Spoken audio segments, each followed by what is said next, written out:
Hello and welcome to my channel. I hope you enjoy the story. This was written by a real human. So please leave a like if you enjoy it to help the channel and subscribe for future content. It's free. Links to the story and Patreon will be in the description. Please go and support the author. Any support is always appreciated. If a human narrator would like to narrate my stories, please contact me. I write these in my spare time between work and my children and just don't have the time or quiet space to narrate them myself. I hope you can understand. Thanks for your time, and again I hope you enjoy the story. And for the love of everything YouTube, this is literature, so please leave my channel alone. Let's get into it, folks. Cats at the Cradle Part 8. So how long are you staying here? Tim asked. They had been talking about the new Regent Tara's offer for Lori to become her attendant. A position that had always offered great respect among her people. I don't know, the Senate wants to speak with her, Lori replied. But that will be on your Earth. I think we'll be returning to oversee the handing off of the Habitat Dome. She had been slightly worried at the prospect of having to go there and stay with her regent for an extended period. However, being as close to Earth as a 20-minute shuttle ride reassured her. She looked at Tim. He was on leave for 3 more days. Regent Tara only plans on being gone a few hours. She's allotted an entire day though for the meeting with the Senate. She laughed when she found out everyone just thought she was a merchant lord or an important government scientist. Lori laughed herself. Nobody told the US Alliance healer's green eyes on an Orion were special. She stepped around 2 Lilger adolescents playing with sticks and a small rubber ball. She watched for a moment as the smallest one bounced the ball no higher than her knee and slapped the stick against the walkway, counting out 1, 2, 3, 4. He didn't get the 4 out before the ball bounced and the other child grabbed it as fast as they could. She continued, stepping a little closer to Tim as they walked. Just don't look them in the eyes. He snickered. That's how they steal your soul. Soon after you'll start turning into a politician yourself. He busted up laughing at the face she gave him, waving his hand in a dismissive gesture. I'm joking. I'm joking. She found herself giggling at his humor. So if we have all day to ourselves, what do you want to do? We could go to the market or visit the park. Let's do both, she exclaimed. I liked seeing all the different things at the market. Farsi only had designated shopping districts. It was a whirlwind of sights, sounds, and smells. And you already said you would show me this park. All right. Both it is then. He smiled, and she had to force herself to stop making a thrumming sound. Why was she doing that? She could barely control it. She had been warned certain things might change in her body by the Halleck clergy once she had taken the Foxwell route. She had already noticed certain things. Growing sensitive even while on the Regent's Pride. She had been an absolute mess when she found out that the only males on board during their flight for survival had either been too old or too young. She had been furious with herself for not saving the route. And then, she looked back over at Tim, his broad shoulders, strong arms, long stride. None of those qualities could be found in an Orion male except in old stories and legends. Then we'll have to stop by my quarters so I can grab a few things. She nodded and they made their way along the corridors of Mars Station, strolling along casually taking in the sights. Pretty soon they had made it around to Tim's room and he asked her to wait here a moment outside his door, so she did. Nervously hoping he would open the door and... Tim opened the door to step out and she started. Get control of yourself, Lori. She silently chastised herself, smiling at him. He was holding a rather large folded-up piece of cloth and as he quietly closed the door he said, John was sleeping. Poor guy lost a bet. He laughed a little and then held out his hand. Market then the park. Her people didn't hold hands or shake them or hadn't anyways. Physical contact of any kind was viewed as highly intimate. She had been on Farsi. They were on Mars though. She took it in her own, his palms surprisingly rough. Did everything radiate heat on humans? Probably why they had so little fur, she absently thought. She was rewarded with a smile as she did and she felt flutters in her stomach. Before she knew it they had made it through the bustling market. She had used some of the credits the US Alliance had given them to get clothes and some personal things. In particular, she found a neat little glass ball on a stand that when she shook it showed a miniature model of the Sol system, and the little silver stuff Tim called glitter looked like stars shimmering. Tim had disappeared while she haggled with the hawker and as she turned around felt a moment of panic. And then spotted him making his way through the crowd towards her carrying something wrapped up in the large cloth. Did you get everything you need? He asked. Yes. She held up her 2 canvas bags of mostly clothes. I think so anyway. Let me carry those for you. He took the cloth handles of both bags, twisted them and casually tossed them over his shoulder and tucked the blanket under the same arm. "We can drop these off on the way." After dropping her newly purchased items off, they made their way to the rail station and Lori sat next to the window. As the transport shuttle sped along, Lori found herself staring at the alien plants. She even caught sight of a herd of wild deer, and raptly listened to Tim's explanation that as the vegetation established itself, early scientists had tried to integrate a base ecosystem to build on. However, the larger carnivores hadn't done very well on early Mars. Something had caused the gene editing to merge, somehow, and this caused both of the creatures Tim called bears and lions to no longer be separate species on Mars. The locals named them muppies as the species became known, and eventually even thrived after the initial hiccup. But by then the deer had become overpopulated to the point even now they were harvested in mass quantities and their meat was a staple for the Sol system and even exported. She also got to see an eagle, as Tim called it, flying overhead. It wasn't until he searched for a picture of one on his data chit and showed her a closer image that she realized that was the bird of prey that had been on the wall behind the U.S. president when he had spoken to Tara. After nearly 2 hours, the transport slowed and stopped at a small rail hub. The buildings around it looked to have been built not long ago, and the path they were on wasn't used enough to keep the blue-green grass from encroaching along the edges. And then she could see them. Massive mountains stretching from horizon to horizon and seemingly still going higher with a white cap of clouds. Her breath caught, the blue-green grass swaying in a gentle wind looking like waves on a lake back on far sea. Tim placed his hand on her lower back and nodded toward the towering monolith that reached higher than the clouds. "That's where we're going."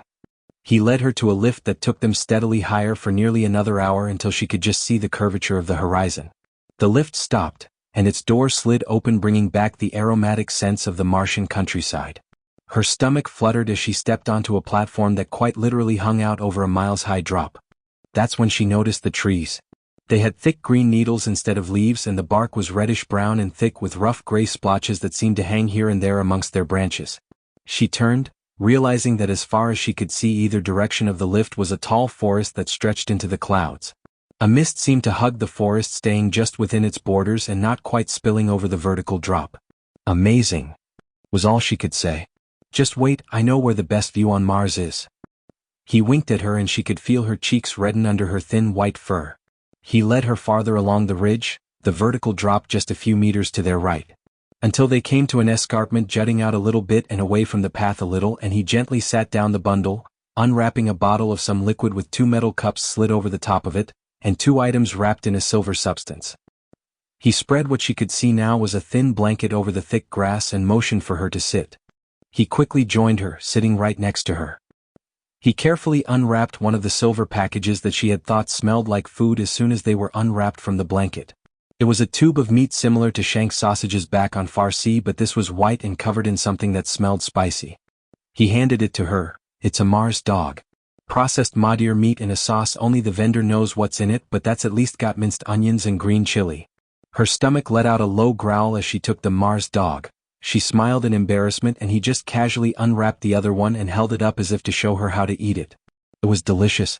Her tongue was on fire at first, but after he poured her a cup of the wine he had brought, it was more of a low burn.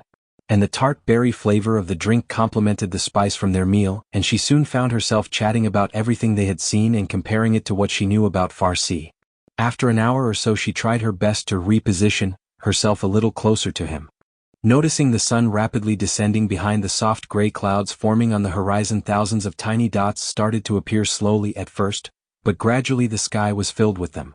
She leaned her head on Tim's shoulder, his scent intoxicating her more so than the cup of wine had. They continued to talk about everything. She couldn't take it anymore. She casually dropped her hand on his crotch. "If that doesn't work," she thought. "Lori, are you sure you want to do this?" Tim asked. She could see he was worried. And about her. Just the thought caused her to grow warm and fuzzy-headed. "I thought about it all night. My people are so few now that I have to help however I can. And I think this is best." She trailed off, looking up into his eyes. Oh, how she suddenly wanted him to kiss her. What would it feel like? A steady thrumming started to come from her chest as she sat next to Tim and watched the sun creep slowly, disappearing fully below the horizon. The thick blue-green grass was soft under the blanket he had brought along for this picnic, as he had called it. He let out a sigh and relaxed next to her, his body radiating heat. His hand rested along her side, and as the tension left his body he laid back on the blanket. So she did too, and the view was so beautiful. There had always been too much light in Madrigal City where I grew up to see any. She whispered, not wanting to break the moment. I know what you mean. I'm from Boston. Back on Earth. Anyway, the first time I saw them I was 14 and my father took us by shuttle to see his brother and stay with his family in Missouri for a few weeks. It made me want to join the Navy so I could see them all the time, but there's just something different about viewing them from Atmo. He says softly. She snuggled closer, maybe he'd take the hint and make a move. She'd watched some older videos on how humans courted each other, but by Halleck he was taking his time. Maybe he's... She didn't finish the thought. He couldn't not be interested in her. She chastised herself for the ridiculous thought. Of course he was, or why had he brought her out here? On Farsi she would have been the one taking the lead. She moved her hand up to place on his broad chest and she could feel his heart pounding as hard as hers. But will you still be able to? He didn't say any more as she suddenly rolled over to straddle him. Her face was so close to his she could feel his breath on her cheek as she started to undo his belt. Oh. Lori couldn't wait anymore, her fertile time frame was running out fast and there was no telling if she could even find a substitute for Foxwell to allow her to mate with Tim or anyone else again. No, she wouldn't let this opportunity pass her by. Those mating videos had been many and varied for the human species. And she had a few ideas herself. Private Jackson woke with a start. His vision slowly came back into focus, everything was off. Almost like he was looking through a pair of binoculars, through a telescope. He couldn't focus. The last thing he could remember was a fucking weird combination of blue humanoid female ant-like things sticking him with something in his neck. And all his dumb ass could think as his body turned to mush was, how can an alien have such a nice set of perfect perky? And then he saw the rest of her. She had tried to run off with his big ass. She managed to drag him across a couple of bulkheads like she had a purpose. She hadn't made it far. Private Simons had tackled her from a side corridor and he remembered seeing him get thrown against a bulkhead pretty hard before she had pounced on him too. He had tried to move but couldn't even seem to wiggle his fingers. He was a sack of jelly. He remembered hearing voices as she walked back over to him. Then everything went dark. He vaguely remembered a burning sensation. That must have been while he was out. I think he's awake, exclaimed a tinkling female voice he knew belonged to an Eladrin. He silently thanked Doc and the rest of his squad for plugging the hole in his ass and getting him to one of the elves, as the Marines had been referring to them since they first made peace with the U.S. alliance. If they had gotten him to them, then he was going to be as good as new. He tried to speak but he couldn't get more than a whisper out. His throat was raw. Easy, we just removed your feeding tube, Private. Here's some water, drink it slowly, said the tinkling voice. Hold on, his optical implants don't seem to be working. Felix, reboot the system. What the fuck? He choked on the water even though he was barely getting any. He couldn't get anything to work. What the hell had happened? He eventually stopped choking and as he finally tried again he managed to get out in a low raspy whisper, what happened? You survived. That's the important thing. He heard, this time from a nasal male voice from the other side of the room. I'm going to do a hard reset. This is not going to be pleasant, Private. He felt a jolt and a tingling sensation from his toes to the top of his head as he arched upwards against the padded restraints he found himself in. As he caught his breath he could hear something clattering off to his right like chitin on metal and a high-pitched whine. His vision focused and he could see the female Eladrin waving a light back and forth in front of his eyes as he blinked. Any dark spots? Nod for yes, tinkled her voice. He shook his head and she continued. Wiggle your toes? As he did she continued, fingers now a fist. He complied. Okay Felix, remove the restraints if neural link is confirmed and steady. Confirmed, said the nasal male voice and he turned his head slowly to see a skinny red-headed male with glasses walking over reading the large silver tablet in his hand. Cerebral implant has completed the neural link with the nanites and has been accepted. Congratulations, Private. For what? He managed to get out. His voice was a little better. His restraints retracted silently into the bed and he was able to work his knees and arms. Things were starting to feel better anyway, he thought. What happened? How long until I can get back to my squad doctors? Well, there's no other way of telling you, Private. Started the Eladrin before she was interrupted by Felix. I'm going to get that report started, excuse me. He stepped out of the room and as Jackson sat up fully he could see a bright light on a metal table covered in a glass bubble. 3 monitors were hooked up to something he couldn't see that was inside it. Well, let's just... let me restart. Felix was right, there isn't any easy way to say this, so here goes. You were injected with a neurotoxin cocktail and then had fertilized embryos placed inside you.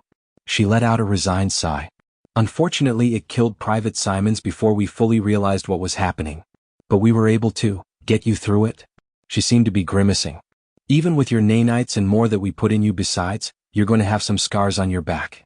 Thankfully we knew what to expect. And we managed to pull you through. What the fuck happened to me, Doc? Give it to me straight. Don't bullshit me. Jackson said, growing a little angry. She took 3 steps and slowly turned the table with a bubble around so he could see through a clear spot on the otherwise opaque glass bubble. He liked to fell off the edge of the bed he sat on. Inside the bubble were 4 little blue humanoid ants. And they all looked somewhat like him.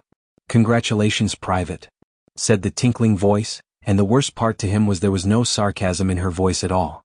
He groaned. When the guys found out about this. Thanks for listening. Please leave a like and hit the subscribe button if you enjoyed the story. If you feel generous and want to support the author's work, go visit the Patreon link in the description. Any support is welcome. Until next time.